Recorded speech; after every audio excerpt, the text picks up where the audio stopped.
नीटच्या पाठोपाठ आता टीईटीचा देखील पेपर ठाण्यामध्ये फुटल्याची माहिती समोर आलेली आहे. काय आत्ताच भिवंडीत टीएटीचा पेपर फुटलेला आहे आणि त्यामुळे तो पेपर फुटलेला असल्यामुळे उद्या होणारी टीएटीची परीक्षा रद्द करण्याची वेळ शासनावर आलेली आहे.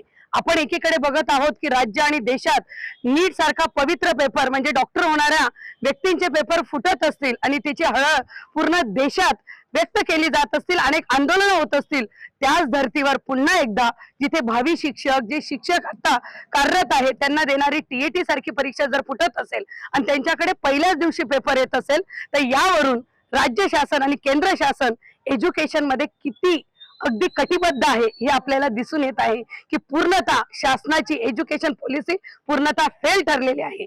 याच्यावरून लक्षात येतं की शासनाची परीक्षा घेण्याची पात्रताच नाहीये. पूर्णतः आम्ही तर हेच म्हणू की शासनाला आता कुठेतरी नैतिकतेच्या दृष्टीने शिक्षण मंत्र्यांनी राजीनामा आधीपासून नीट साठी मागितला जात आहे. आता पुन्हा एकदा राजीनामा मागत आहोत. तुमची कोणतीही परीक्षा घेण्याची लायकीच या शासनाची यावरून दिसून येत आहे की तुमची लायकीच नाही. लोकशाही मराठी ऐका, पहा, जागरूक रहा.